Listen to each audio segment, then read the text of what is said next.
श्री स्वामी समर्थ महाराजांच्या अनेक लीला आहेत. त्यातीलच एक म्हणजे मालोजीराव आणि सोन्याची पेटी. एकदा श्री स्वामी समर्थ महाराज अक्कलकोटच्या राजवाड्यात फेरफटका मारत होते. त्यावेळी राजा मालोजीराजे यांच्या एका नोकराच्या हातात सोन्याचा मसाल्याचा डबा अर्थात पेटी होती.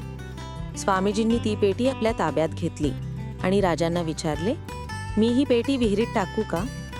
स्वामींचे बोलणे ऐकून राजांना आश्चर्य वाटले, पण स्वामींवर त्यांची अढळ श्रद्धा असल्याने त्यांनी उत्तर दिले, महाराज, ही तुमचीच आहे, तुम्हाला योग्य वाटेल ते करा. त्यानंतर स्वामींनी खरोखरच ती सोन्याची पेटी राजवाड्याच्या विहिरीत टाकून दिली. त्या दिवशी स्वामी राजवाड्यातच थांबले.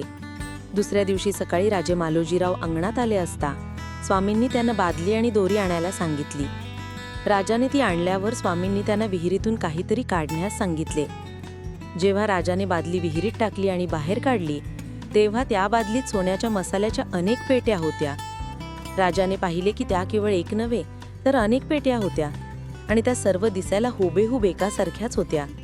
राजाला कळून चुकले की या स्वामींच्या लीला आहेत. राजाने स्वामींना श्रद्धापूर्वक नमस्कार केला. या कथेमधून स्वामींनी राजाला व इतरांना असा बोध दिला की त्यांच्यासाठी सोन्याळू नाती काहीही फरक नाही, कारण ते सर्व बंधनांपासून मुक्त आहेत. तसेच स्वामींनी आपल्या भक्ताला राजा मालोजीराव यांना त्यांच्या प्रचितीतून आपल्या सर्वशक्तिमान अस्तित्वाचा अनुभव दिला.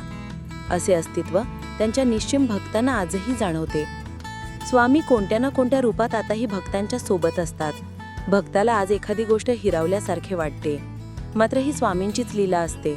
नंतर भक्ताला हिरावलेल्या त्या गोष्टीपेक्षा कितीतरी पटीने मौल्यवान गोष्ट बहाल करत असतात.